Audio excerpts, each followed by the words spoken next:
Welcome, everybody, to the Just Add Bourbon podcast. I'm Jimmy Don Kerr, I'm Brad Broadus. I'm J.E. Dameron. and it is another beautiful Sunday evening here in the hills of Eastern Kentucky. We've got another great show for you this week, and we're actually doing another interview. Oh, What's wrong? I don't know. It's repeating back in my ears. Oh, really? Yeah, it's weird. Hang on. I can't hear it. It's not repeating back to me. But anyway, got another great show. Got another great guest. All the way from Manchester. Oh, no, we're good. Yeah. Manchester, England, yeah. Yeah. Do I go? Yeah. He's going. Well, my name's Glenn Fleming, and I'm from England, as you can tell by the accent. I've spent 40-odd years in graphic design, and this past 12 years I've been publishing magazines and writing books, creating comic characters, making documentary films, which I think we'll get to in a bit, and just trying to have a good time, basically. But yeah, I've done pretty much, through my career, I've pretty much done what I wanted to do. I've done a lot of traveling around the world, spoken to a few people, seen a lot of places, and, just trying to have a good time. Nothing wrong with that. So you were telling us before we come on the show that you spent some time in the U.S. How much time I've been to America about 20 times. So I've been to coast, all through, obviously all through the middle. I've been most places, Florida, Louisiana, Texas, California, New York, all over. And even through Kentucky. What was your favorite place in the States that you visited? Say again, sorry. Your most favorite place that you visited in the States? New York. I've been to New York about 12 times. It's a fantastic place. I don't know whether you've been, but it's brilliant. Best place on earth. Yeah, I've been up there. I've worked up there a little bit too. And right. I love New York. I love the diversity that the city brings, a place like New York where there's just all kinds of people there and doing their own thing and nobody cares, about. One of the biggest impressions I got from the States and still do is the way that, in my opinion, it's probably each state is its own country. The way people are, certainly Texas. The Texans I met don't think they're Americans. They're just Texans, But it's just New York's the best place. My buddy that I was telling you about that I worked with in Texas from Manchester, he's still amazed that you can get on a plane and fly 8 hours and still be in the U.S. That's right. Yeah. Well, they flew over the Atlantic to New York and then took the same time to get to California. So I know what it means. Yeah, it's crazy. It's a big place. It's a great place. Jimmy Don, you doing okay over there? You look like you're struggling, brother. Sorry, I didn't get that. Well, Jimmy Don, he looks like he may be struggling a little bit over there. All right. Okay. No, I am struggling. Like it's playing double my ear. Like I can hear us talking, but then it's repeating whatever we say in my ear. I can't figure out why. Well, we can't hear it, so. No, at the moment I'm publishing a magazine. Is that the right way around? It's the wrong way around on my screen. Can you read that? Comics Unlimited. Comics Unlimited, yeah. That's just published this month. It's a bi-monthly 100-page thing about comics. Lots of articles, interviews, all sorts of stuff.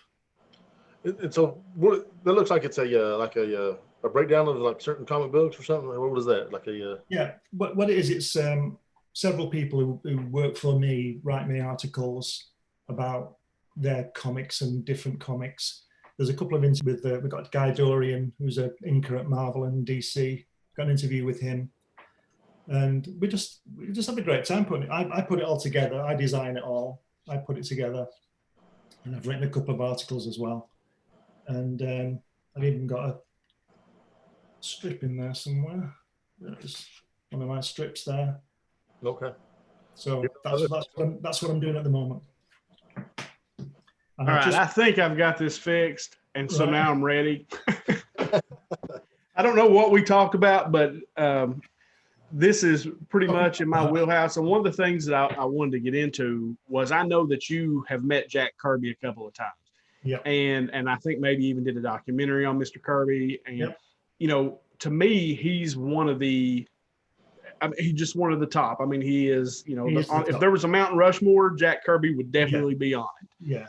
So can you talk a little bit about Mr. Kirby and what it was like to meet him, and just then I'll have 100 follow-up questions. So who he is first, because okay.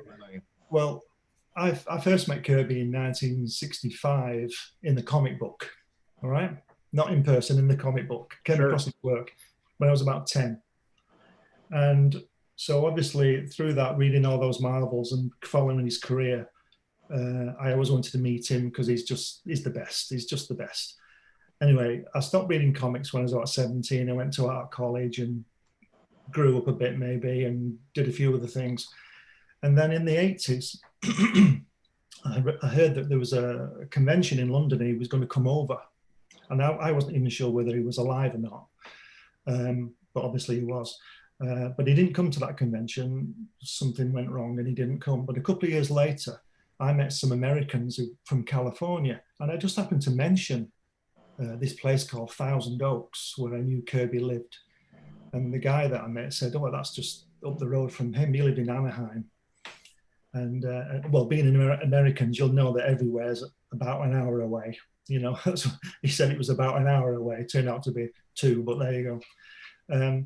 So when we came back off holiday, they sent us a letter and had Kirby's telephone number in it. And I thought it was a joke. You know, I thought, this is crazy. And I thought it was a joke. So I came home from work every night and I looked at this letter and I looked at this number and I thought, this is a joke. And I thought, if I ring this number, it's going to be quite an expensive joke. Anyway, so I didn't ring it for a couple of weeks. And then my partner at the time got a bit sick of me reading this letter every night. So she said, why don't you just ring the number? And if it's not them, just put the phone down. So I did. And it was Ros Kirby answered the phone. And I asked her if that was the wife of, Jack Kirby, the comic man. And she said, yeah, I'll put him on. And then he came on. And I spoke to him for about an hour on the telephone. and I said to him, we're coming over soon. Can I come and see you? So he said, yeah. So I gave him my address and he sent me a letter with his address on it and his phone number and all this kind of stuff. And when I got there to California, rang him up and went over to see him. And the people that I was with, Bob and Suzanne, the Americans, they just dropped me off. They said, we'll come back in an hour. And I thought, there's no way I've come all this way to see this man and I'm going to spend an hour, you know, I'm going to let him kick me out of the house, you know. And anyway, when we got there, Ros had prepared lunch for us all. So we went in and had lunch with them. And I couldn't speak for about an hour because I was just looking at this guy. He's only really small, you know, he's about 5'4". Yeah, he's a really small guy. Yeah, but he's a real powerhouse, you know. And I couldn't speak, and he kept saying to me, "What's your name? Who are you again? Why are you here?" You know, just making fun. And anyway, we went through and we talked to him. We spent we were there about 6 or 7 hours on the first trip. I took a camcorder with me, but it didn't work. It malfunctioned, and I'd only got a few minutes from that visit. So the next time I went, a couple of years later, I got hopefully a camera that worked, and it did. And for all this time, I've had this this unique footage that nobody's ever seen. Even I hadn't seen it for 15 years because I just didn't look at it, you know. Anyway, so I was going to put it on YouTube, and I thought, no, I'll try and produce something better than just putting up this whole movie. So I was interviewed professionally and all this kind of thing, and I put together this film. And that was released 2 years ago, 3 years ago, 2017, which was Jack's 100th birthday, or would have been. And we had a premiere in a place called Oldham near us in the library. They've got a big theatre there. We had 30 or 40 people there, specially invited. And it's been pretty good, you know. It was really good to work on as well. And looking at the footage again, and Jack's, you'll love it because Jack's great. I went there with the intention of not interviewing him because I'd seen him speaking before, and he just likes to talk. So I didn't prepare questions as such. There were things I asked him and stuff like that, but I didn't prepare questions, and I just let him speak, and he did. And there's about 45 minutes of it, and it's just fantastic. It's unique and everything. And the Cuban Museum have taken copies of it, and people have been interested in it, and But I decided that there was a production company who wanted to make something with it, but I just got the impression from the talks that I would lose control, and it wouldn't be what I wanted to do, because I've called it Jack Kirby, a personal journey, because it's about me more than about him. It's just about my journey to him.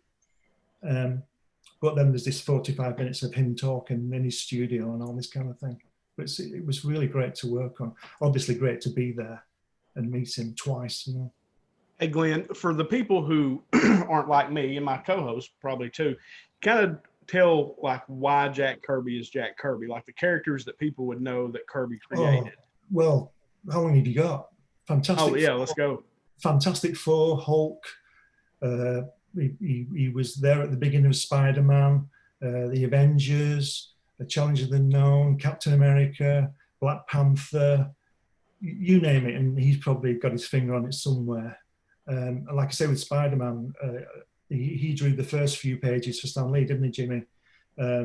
Before they gave it to Steve Ditko, who did a fantastic job, obviously. But the initial idea was that I think was a Kirby character called the Fly from the 50s that didn't go anywhere, and he brought that to Marvel offices and said, "There's this guy," and they developed it.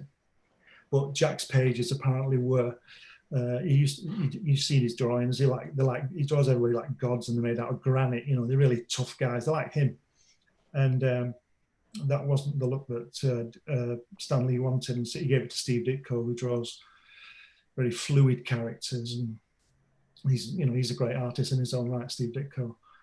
But Kirby's he's created New Gods, Devil Dinosaur, 2001. Well, not 2001 the film, but he did an adaptation of that and then moved it into Machine Man, I think it was, and then he did the Eternals, which I think is the best unfinished piece, even more so than the New Gods, because he didn't finish that.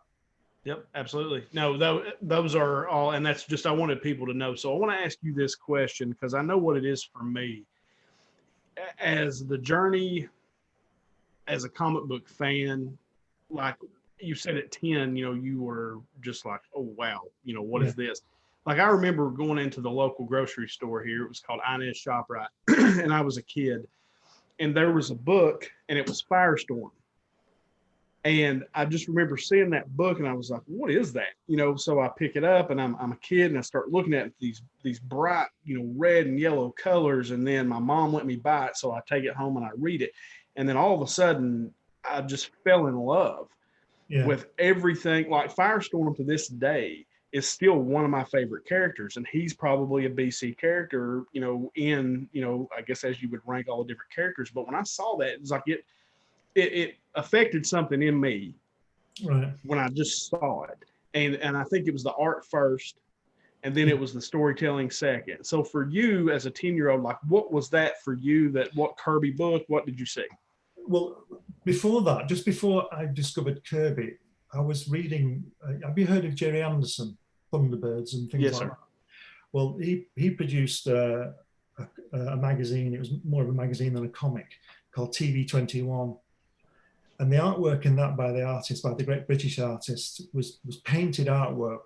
And so they made the characters, the puppets, look like real people, And that just blew me away. And that was before I was 10. And then when I was 10, my brother came home with Strange Tales 136, which was the second episode of Nick Fury.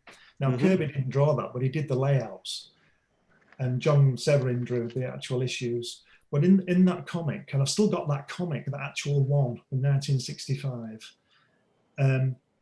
usually on page 4, I think it was, there were adverts for the other magazines. And there was an advert of 4 magazines. It was Fantastic Four, Spider-Man, I think it was Marvel Collector's Item Classics or something, and Thor. So I said to my brother, because he's older than me and he had more money than I did, I said, "You've got to get those." So he did. And it just went from there. And most of those are by Kirby. And it was just like, wow, you know, who's this? What is this? And his artwork is so dynamic and comes at you through the page. And, you know, and his storytelling is just, you know, what it's all about, really. I mean, this is the thing with what was said about Stan Lee, and the way that Stan Lee's contribution to all that success was tremendous. But I think he was just the front man. And I know he put the dialogue on the pages, but those stories were already written when he got them, and he changed them about. And, you know, because I always look at it like this: if you look at a film, the dialogue is the scenery. It tells you the guy is called Reed Richards or whatever he's called. And that's why the silent movies work, because you don't need the words, because the pictures, the sequential art tells you what's going on. And that, I'm presuming, Jimmy, that you've seen Kirby's pencil work, pages of his pencils, and you don't need any words on them. You don't need to know the guy's called Reed Richards. He's just this guy who stretches, you know. Do you understand what I mean? He's telling the story in the pictures. And what I'm saying is that even though you would get a different story with different people, us four could write a different story on those drawings, but the drawings would still say what they said. Do you understand what I mean? Yes, sir. The words are just the scenery, as far as I'm concerned. But Stanley's words were good. He was good at that. But the stories are already written for him. So, I guess you said you were 17. You went to art school, and you started. Yeah.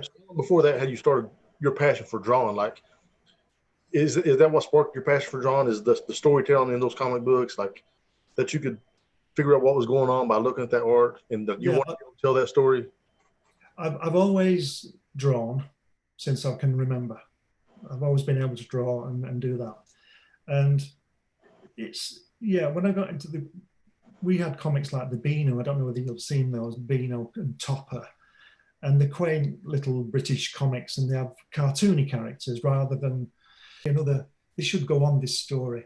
So when I got the American comic book and the 20 pages long, they had a chance to develop the whole story. And I used to look at the drawings before I read the captions, and I could tell what was going on and the way it moved. And then I started looking into how it worked and developing my own.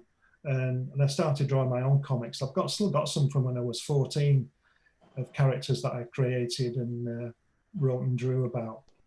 But it's the whole, I just love drawing. You know, I do portraits and, can you see that? Yeah. The guy, can you see that? Mm-hmm. That's one of mine. It's from a science fiction story that I'm working on. And I just like the storytelling aspect of it. And I mean, I'm not the best in the world by far, but there's some people out there who don't understand how it works, and they're getting more money than I do. To me, because I'm somebody who's not artistic at all. I can't draw a stick man. You know what I'm saying? It's just not something I'm good at. But I got to tell you before we get much further, Bridget says hi. She's watching right now. Bridget, yes, I was going to mention Bridget. Thanks for getting me on, Bridget. She's great. Yeah. So can you talk a little bit about the process of writing a comic book? Yeah. And like I guess I've always kind of wondered this, and I now got somebody I can actually ask. So is it, you've got the idea in your head, I guess, maybe you draw and then the story comes, or is it the story first and then you draw? No, I want to take one step. Like, how's the ideal even maturation? What's the maturation process in your head even for a story or character? Sorry, Jimmy, but. Oh, no, it's great. Yeah. I've always been able to come up with stories. You won't believe this, but I wrote my first book when I was 8. And when I say book, it was 20 pages in I don't know what you guys get, but we used to get what we used to call them exercise books, and there'd be just blank pages with lines in, just lines onto, like you do your English homework on it and things like that. Workbook. Yeah, and when we did our work in those at school, you'd be lucky to fill half a page. And I was only 8, and I wrote a book about Stingray, which was one of Jerry Anderson's shows. And it was 20 pages long, and I've not got it. I wish I had it now. It'd be rubbish, but I'd love to have it. But 20 pages for an 8-year-old, I think is pretty good going. So I've always had a flair for stories. And all I did was take his characters and wrote a story. So what you do is what you do when you're doing comics is you've got to have you can't, I mean, you're faced with a blank piece of paper. You can't just start drawing. You've got to know what you're doing. So you would come up. What I would do is do some roughs of characters and ideas. I'd get the plot and the story because it's two different things, and just plot it out. Sometimes I would do roughs and I would rough them out, do very, very thumbnail sketches of the action, just so that you knew where you were going and to pace the story and things like that, because you've got a finite amount of pages. And then you would, when you sort of straightened all that out and got that all ready, I would go to the proper art pages and then draw it, and then write the dialogue, and then hand letter it on the page, and then ink it, and then color it maybe. Because there's a massive process when it comes to the art. Sorry. No, I was going to say there's a massive process when what I've seen is, like you just said, you would ink it, you would letter it, you would, yeah. I mean, like there's all kinds of layers to what that finished product actually looks like. Well, a friend of mine, we wrote a couple of stories back in the 80s that haven't been published. And he's a writer. He's really, really good wordsmith, and I'm reasonably good at drawing. So we got together and drew these things. We've not published them yet. And we would talk about the story. We would make a plot, see what was going on, where it was going, what would happen. And then I would go away and draw the pages. And then I give them to Andrew and he would dialogue them. And then, or at least, he would write, panel 1, bubble A, and then he'd type it out. And then I'd letter that into the bubble and all that kind of thing. And then you get your brush out and start inking it all in. And then you get your other brushes out and color it in. It takes weeks. You see, to me, it's easy. I can say this because I do both. It's easier to write than it is to draw. It's easier to write a 40-page story than it is to draw it. I bet the writers disagree. Well, that was the thing. Like I could always, that's what always amazed me about art, especially, art, comic book art, like how you can come with that out of your head, because I can draw. I can look at something and I can draw it, but I cannot take what's in my head and put it on a piece of paper. That is a gift to be able to do that. I've got one. Last year, I wrote this book and published this book. And it's about my dad's story when he was a paratrooper on D-Day. And so I wrote a fictionalized story of what happened to him that day. And I also illustrated it. I don't know whether you can see. Oh, wow. Yeah. But I've got one here. And in the story, there's a sniper. So I did this.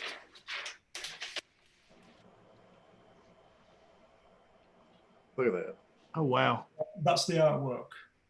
That's wow. It's amazing. That's amazing. That's talent, man. So I just thought, well, he's going to be hiding in the bushes, So, and the other, I'll just show you this one as well. This is the cover artwork.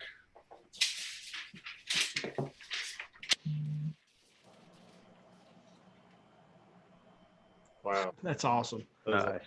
Yeah, Unreal.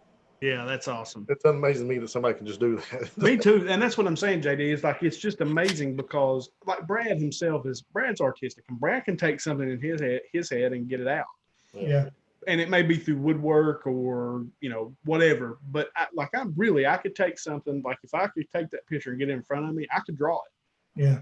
But to make that come out of my mind I think that is such a talent, such a gift.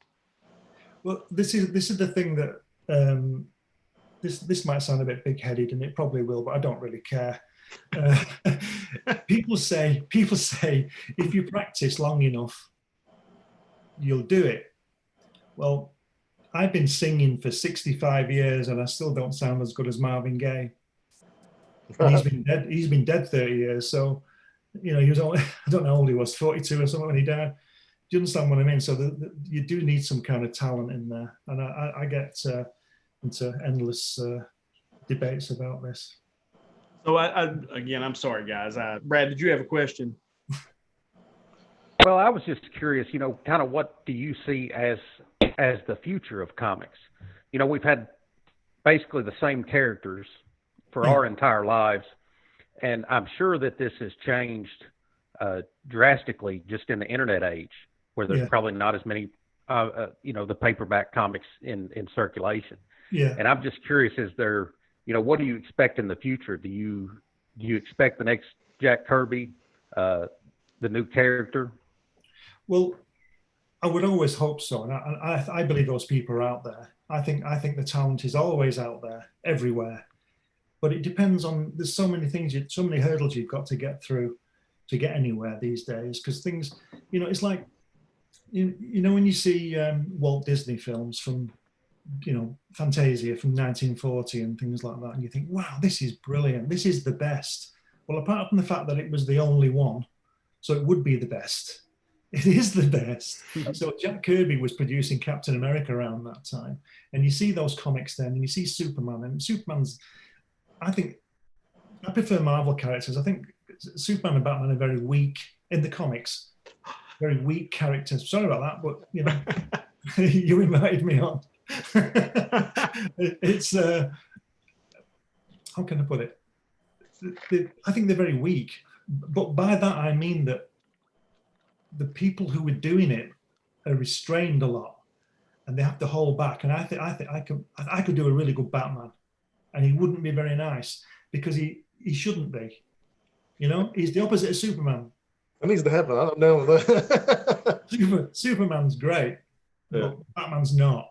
He's not nice, and that's the way they should show it. So have you ever, like you was talking about, like to find that 20-page book that you wrote when you was 8, and you think it would be rubbish? Yeah. But have you had that experience as a professional that you went back and 10 years ago you produced something, you was like, oh, that was garbage? Like, have you had that? I did that this morning. So yeah, I think it would be okay. I can remember what happened in it, but I would just love to see the physical thing, but that's long gone. That probably went in the bin in 1965, something like that. 50 years ago, so 55. Another question, I got a couple. You showed the picture of the plane in your book there, and of the 8 seconds, and the sniper. Like, how do you research that? Like, you want to make sure the sniper's the right rifle that they was using on that time. Exactly, yeah. Uniforms, vehicles, and stuff like that. How do you do your research? Well, that's where the internet comes in for me, because I've got several books on the stuff, but the internet is invaluable because you can go anywhere at any time with it.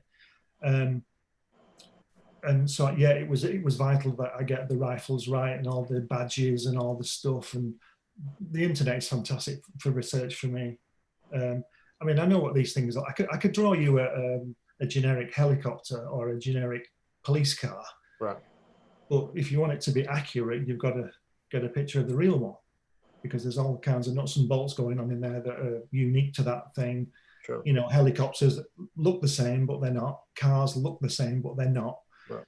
But if it was really interesting researching my dad's book, because you know about it, about Bren guns and M1 rifles, and you pick that up from the films. But when you go on, you can go on YouTube, and there's a guy on there, and it's fascinating. He's got all these weapons and he's firing them, and he's showing you how they come apart and how many bullets they have in the magazine and stuff that you don't know.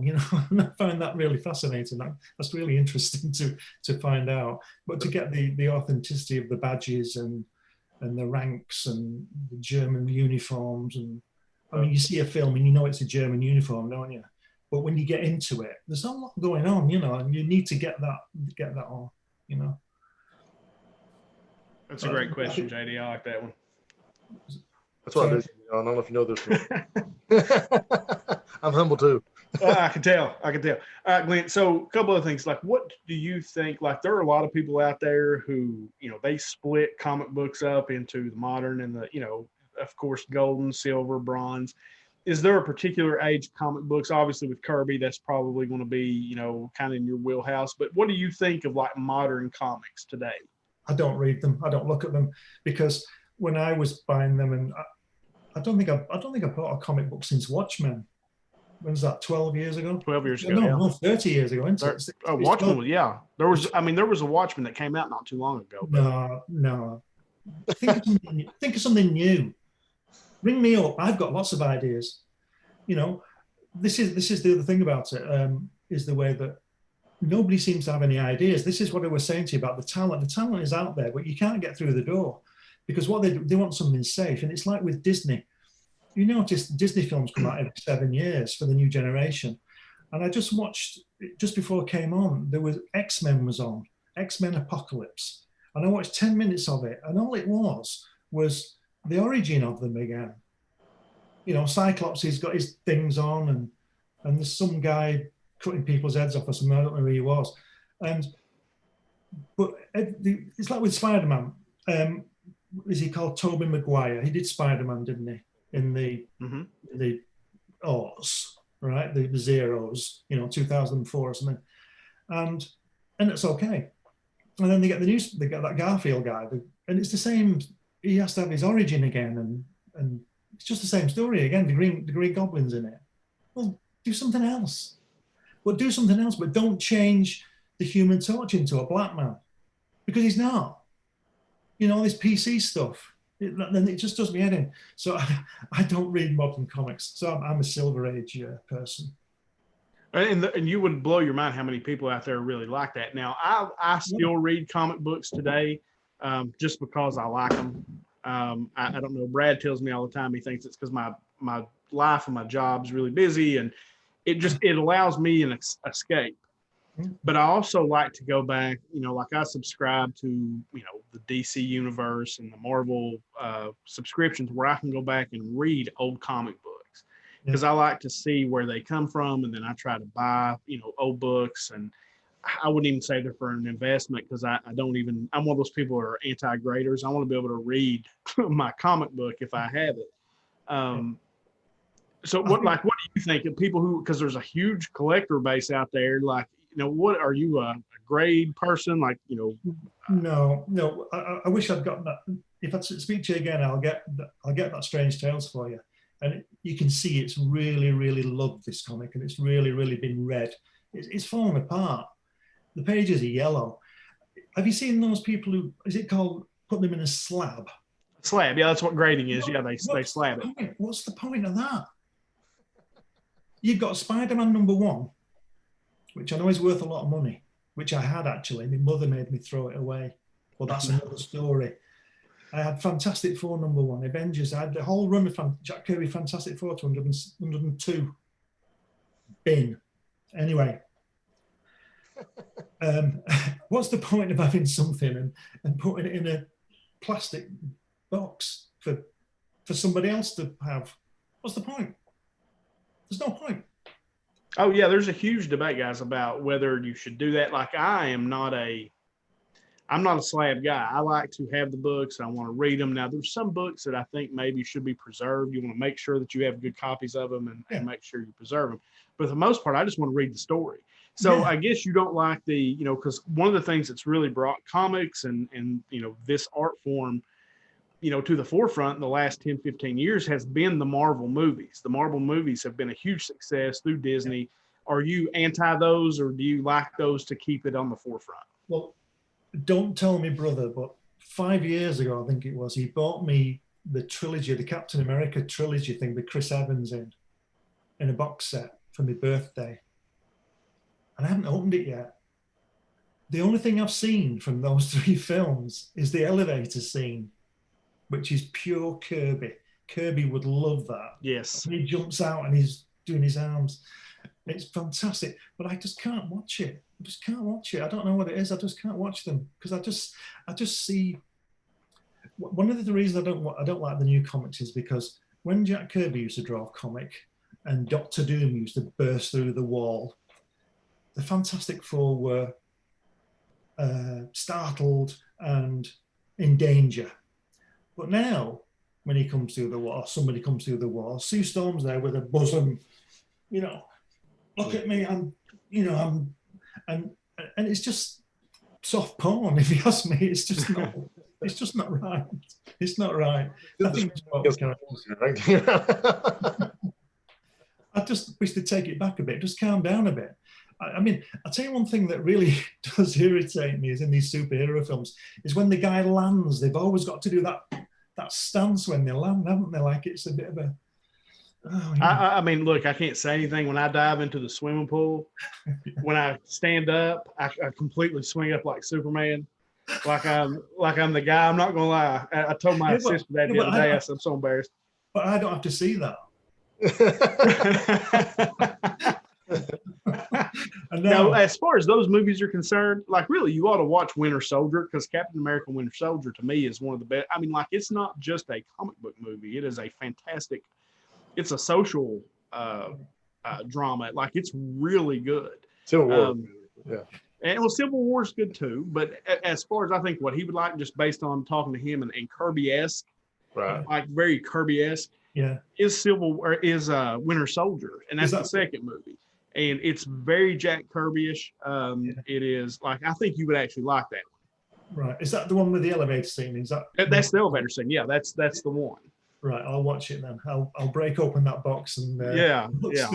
And that way your brother's feelings won't be hurt. You can at least say, yeah, I'll watch them back to back. Yeah. No, they're and JD's right. Civil War is good, but Civil War is more. I don't know. You've got more of the superheroes themselves. They introduce a lot of the new people onto the screen, and like I'm a total comic book nerd. Like I love it all. Like I like the Silver Age. I like the modern stuff. Like I like it all. It doesn't matter what it is, and that's my problem. Is I like everything. I have a hard time finding something to really hone in on because I just love it all. Like right now, I'm a big for DC.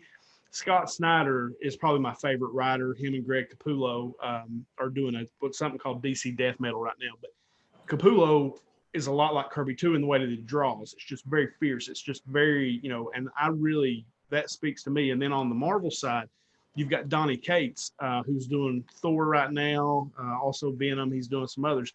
That's very different and it's very new. Like what you were saying, like new ideas. It's very new. You got Cates, and then Snyder's getting ready to step out and probably do some creator-owned stuff, kind of like McFarlane. But like, so there are some new writers, but you're right. A lot of it is just kind of overdone. They tell the origin story every 2 years, and you're right about that. That is something I'm looking, and I think there are people out there too, and identifying those for me because I will buy books based on the art if I really like the way the art looks. Yeah. Because sometimes I'll read a book and I won't even read it first. I'll actually read the art. Like I'll go through, like you said, and I'll read the art, kind of really take it in because it's, a lot of that's just beautiful. And the different formats, the different ways that they do it. So.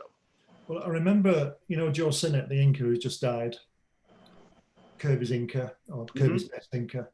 I remember reading an article with him saying that in the 60s, when he used to get those Fantastic Fours and all those Kirby books through the post, he used to lose money because he used to sit for an hour and just look at the drawings. I mean, he should have been inking them. He should have been working. And he just used to sit in his studio and think, my God, and he just see these things. Yeah. And I was always envious of Stan Lee and maybe Artie Simek, the letterer, because they'd see the pure pages. They'd see them from Kirby. Joe Sinnott, the lettering would be on, so there'd be some kind of distortion to it, So Stan Lee would see those pristine pages, and then Artie Simek or Sam Rosen would get them to letter.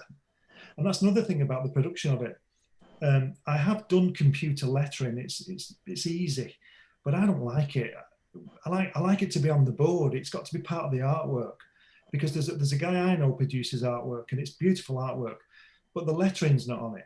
So you get a piece of artwork off him and there's no lettering on it. But when you get the comic, the lettering's on it. And I prefer it if the lettering was directly on the board. That's the way I work. Because it's an art in itself, that lettering. It really is. Artie Simek and Sam Rosen and John Constanza are just the best. And they do it right on the board, or they used to do it on the board. They might all be dead now. So I got another question. I don't think I have as many questions. I'm sorry. Like, when somebody, let's say somebody's got this comic book and they pass away, but that ideal doesn't die. So how they decide who takes over for that person? Like, like the Peanuts with Charles Schultz when he died, they give it to somebody else to run with. So how is that decided? Does the company, like does DC or Marvel, they get to decide, or does the author have a say so in who? No, well, that's part of Kirby's problem, wasn't it? That who created it? Because That's right. so in other words, Marvel own it, or Disney own it now, don't they? But Marvel own it, and they will decide if somebody dies, they'll just get some other guy to do it. They don't really care, do they? As long as the book's out. So, and that was the contention with Kirby, that the characters were his, and that was Marvel's problem. They were worried that he was going to march down the road with these copyrights and get DC to print them, Right. And he created them all, but it was work for hire, and that's a very, very foggy situation. Work for hire. Who owns what? Right. And I remember reading, John Burns. John Byrne. We have a John Burns here. John Byrne, the Canadian guy. He wrote a good article in Comics Journal years ago about how he could see both sides, and I can see both. As a publisher, I can see both sides, because if I give you a job to do, you go away and draw those 20 pages, and you're done. I've got to print it. I've got to spend money on a printer, so I'm a couple of grand down, probably tens of thousands down with Marvel comic. Now, if it flops, the guy gets paid for doing the pages, but I've lost 10 grand. So I can see both sides of it. Is the artist willing to give back his paycheck if it doesn't work? Because he drew it. Right. It's not the printer's fault it failed. You see what I mean? About 10 years ago, 12 years ago, I published a British comics magazine called Crikey, which was about British comics. And what people didn't understand as the publisher, it was great getting the articles in off people, and they write better articles than I do. They know a lot more about the stuff than I do. But when they'd done, they might spend half a day on it. But when they gave it to me, and I went to the printer, as soon as he pressed that button, I was £3,000 down, and I've not sold one yet. I mean, there'll be subscriptions and things like that, and the shops were waiting for it. But do you understand what I mean? Absolutely. And that's what they don't seem to understand. And that's why the publisher gets most of the money, because the publisher deserves most of the money, because they put money in. I know there's nothing more valuable than a person's time, but you can't eat time. You need money to buy food. And that guy was me. I was putting thousands of pounds in before anything came back. Do you understand what I mean? Mm-hmm. But I can see both sides of it, because being a publisher and an artist as well, and a writer as well. And you see that a lot today, JD. There are a lot of people who are going to create their own. Now, the only one that's really worked is Spawn with McFarlane. That's probably the most successful creator-owned comic book. But you've got guys like I mentioned, Scott Snyder a minute ago. He's probably my favorite author, comic book author today. I just really like his stuff. He just did a big run on Justice League that was phenomenal. But he's moving away from DC's main titles and actually going out to some creator-owned stuff. He's working on something called Undiscovered Country right now that if they make a movie out of, will be sick. I mean, like, it's crazy. And it's new, like what you're talking about, like new ideas, and that Undiscovered Country is phenomenal. It's just so different. And they're talking about making a movie out of it. And I agree, actually, as far as that stuff goes. But no, JD, they'll pass them on, like Snyder just finished Justice League and it went to a new writer. Right. DC still owns it. He's off of it. And then they've got a new writer who carries on the vision. Batman just switched over, went through a run with Tom King that a lot of people didn't like. And now it's to James Tynion. And now it's like blown up again because there's all kinds of new characters. And so you've got a lot of that. And that makes it interesting.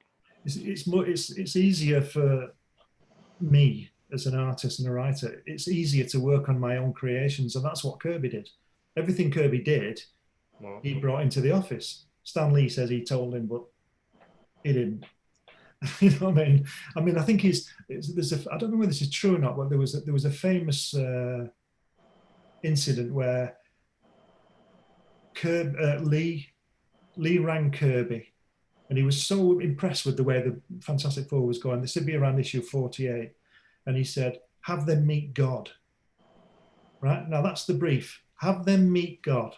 Now, think of how many million interpretations of that. What does Kirby do? He comes back with Galactus, and the Silver Surfer. Yep. You know, so who created that? Kirby did, didn't he? Because Stan Lee can't claim to created God, and he said have them meet God. So he comes in with Galactus. So. And Kirby's hands are all over everything. Like that Thor series I was talking about with Donny Cates right now, they just brought Galactus. Like they've brought that into it, you know. I mean, that whole thing. It's just, yeah. I said Kirby's hands are still all over these books, especially on the Marvel side. And I've been trying to get a copy of Forever Gods for a while because it's the book that it's basically where they introduced Darkseid. I mean, you know who Darkseid is, guys? Yeah. It's basically like Thanos in Marvel. Darkseid is Thanos, you know, in DC.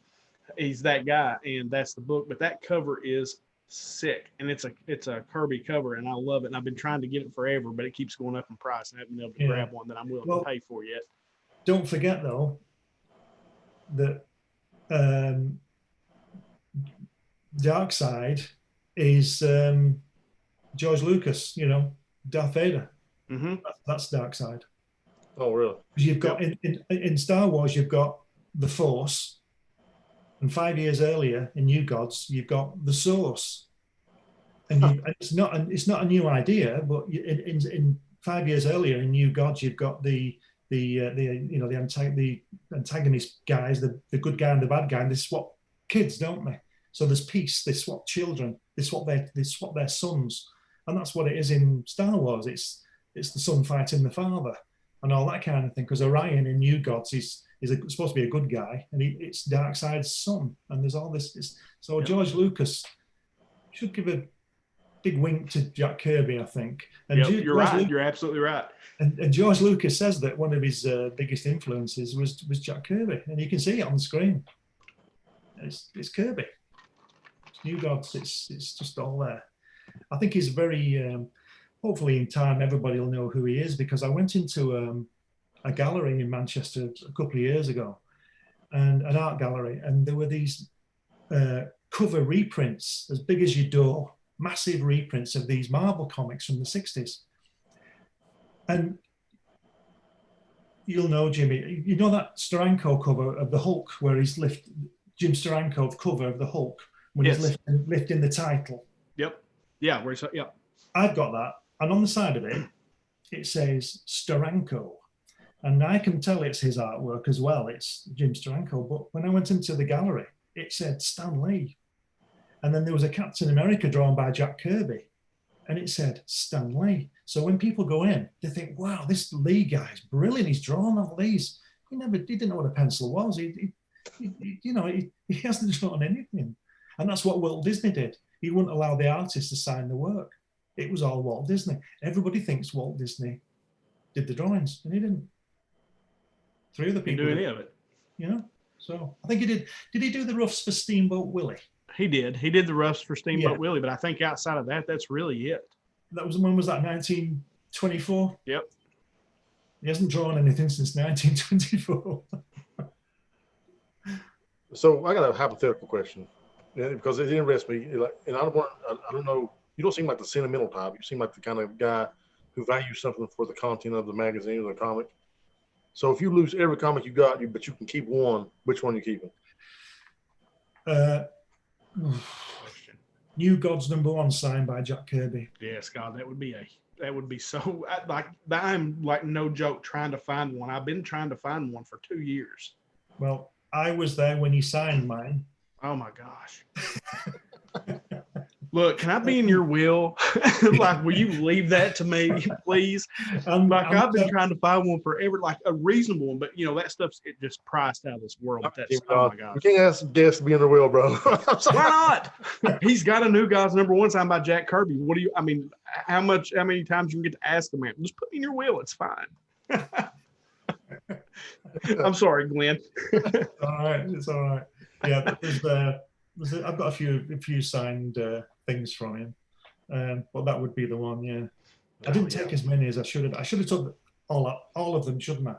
You really should have. And just had him sit down for 3 hours, just sign his name on it. Yeah, just sign all these, and we'll be good. No, I can't imagine sitting down with the guy. Like I watched it was a documentary. It was something, and they were talking about how Black Panther became Black Panther. And, the original drawings that Kirby made look nothing like what Black Panther ended up being and how it kind of, evolved. Cheers. Cheers. I didn't even pour me no bourbon. So I want to follow up with that question on, okay, so you decided, what was the name of the comic you said you was going to keep? New Gods #1. So you said you had other things signed by Jack Kirby, but why that comic? Is it because the content's so good or because the sentimental value? Like why would you keep that one? I don't know. Good question. Probably because it was that series which was pivotal for the 70s, I think, and beyond. If it would have been Fantastic Four #1, I would have said that one, but I don't have that anymore. Sure. So cool. That's probably the best one I've got that he signed.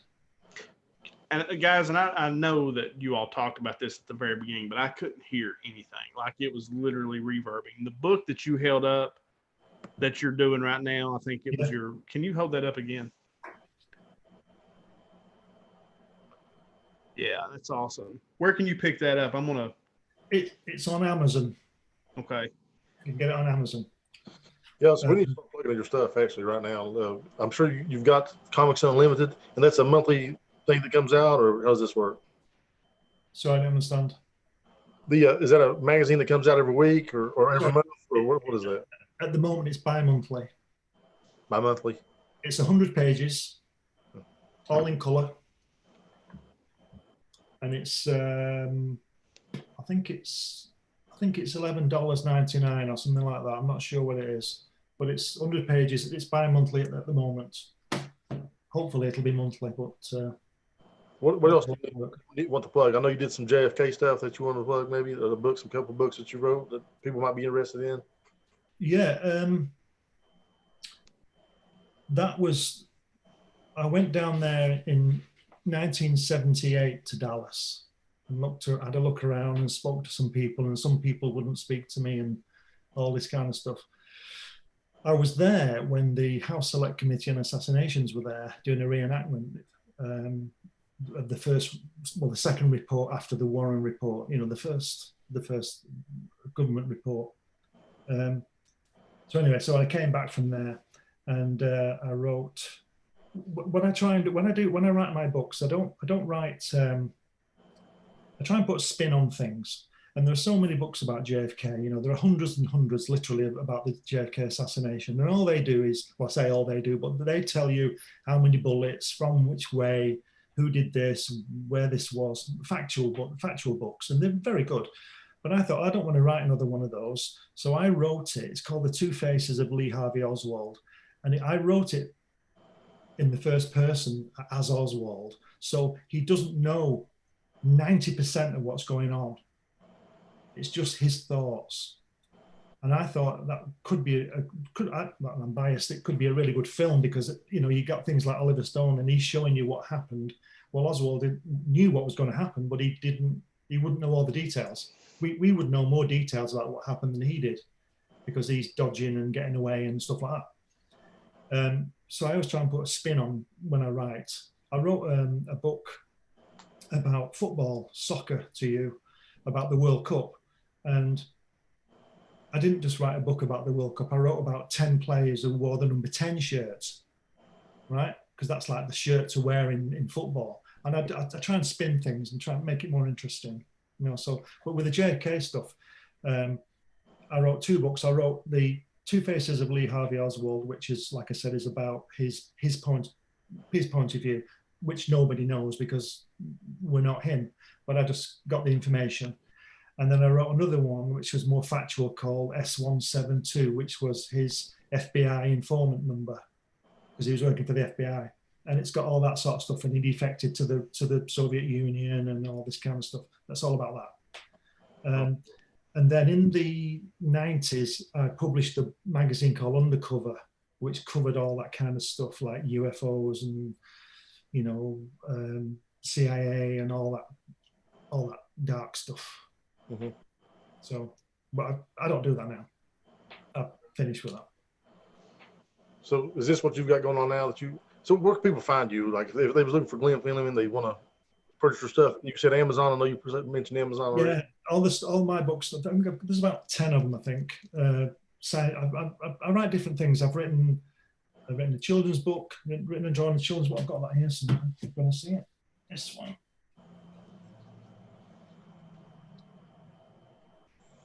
Right. Cool. Yeah.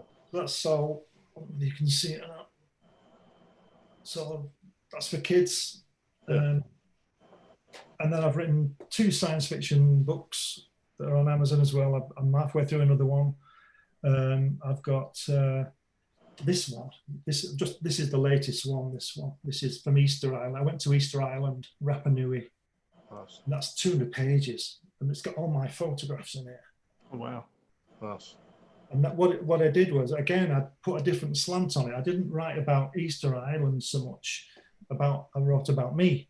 So, because when I went there, I shot 1,000 photographs and 6 hours of film, and I was going to produce a DVD with the book, but that didn't happen. But what I did, I wrote an extensive diary while I was there, and so I mixed my diary and my thoughts with stuff about Easter Island, and it's on Amazon, 200 pages, got all the pictures. Look at that. You see it? Yeah, that's awesome. That's a whole other art form in itself, photography. I said in the way that works. I said that's yeah, and I also designed the book. That's what I do. So I just everything. It's all me. It's all that's me. Awesome. Awesome. There's some of the photographs, even though I say it myself, it's nothing to do with me. It's to do with God and the camera. It's just a fantastic place. Weird, very strange awesome. place, but if you can get there, I'd say go. It's the remotest place on Earth, inhabited place on Earth. That's it's in the middle of the Pacific Ocean. I think you've got Chile to the east, 2,500 miles, and Pitcairn to the west, 2,000 miles. It's 7 miles long. The island. It's nothing, but it's really a strange place. All those moai there, those statues. There's 800 of those. It's weird. When you see them, you think, what the hell is, well, but you think, what the hell is that? And you think, wow, they're fantastic. So guys, we're out of time. I've had a flipping ball. This has been one of my favorites. Glenn, I really appreciate you coming on, but this is really, outside of, this is my love, comic books, I love it. And I always have. I was like you, I kind of had a period of time where I went away, was in college and things like that. It was really more broke than anything. Yeah. And then kind of came back to it after, I immediately went back once I had some money that I could, buy them again. So, but I've had an absolute ball. Guys, you got any other questions for Glenn before we wrap it up, or make fun of me if you want? Well, always time for that. But I was going to say, I've never read a comic book in my life, but like Glenn's got me pumped up to read one. That's what Bob said to Jack when I went up with Bob the second time to do the film, and Bob said to Jack, I've never read a comic book in my life, and Jack Kirby just looked at him, he couldn't believe it. They had never read a comic book in his life. I don't believe it. Where can our listeners find the documentary about Jack Kirby?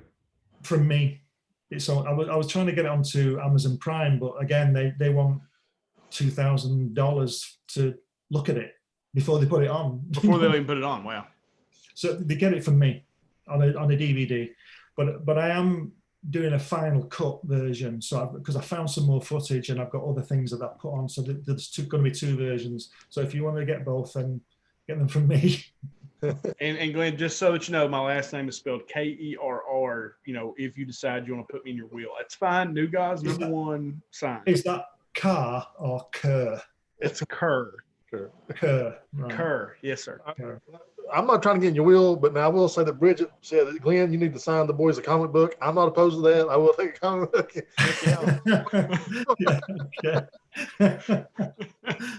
Right. Well, I've had a ball, man. Honestly, Glenn, thank you for coming on. I've really enjoyed the hour. It's been great. So go check Glenn out. Check out his stuff. Obviously, you've got to see, some examples of it here on the show tonight, and support him. And we appreciate him coming on and sitting down and chatting with us. So as always, you can catch us, of course, here on YouTube, Facebook. Yes, JD. Glenn's got something else. You got something Oh, I'm else? sorry, Glenn. Go ahead. I thought you Okay, I'm sorry. Okay, that's all right. So as I was saying, you can catch us on YouTube. Obviously, you can download our podcast from iTunes, Podbean, Spotify. Of course, we're on all the social media channels. Right, yeah. And as we always end our show, from myself, from JD, from Brad, and today Glenn, no matter how bad your week's been, no matter how bad your day's going, if you just add bourbon, it always gets a little bit better. I'll add some red wine. Or red wine today with Glenn. Thanks, guys. We'll talk to y'all later this week. Thanks very much. Appreciate it. Thanks a lot. Thanks.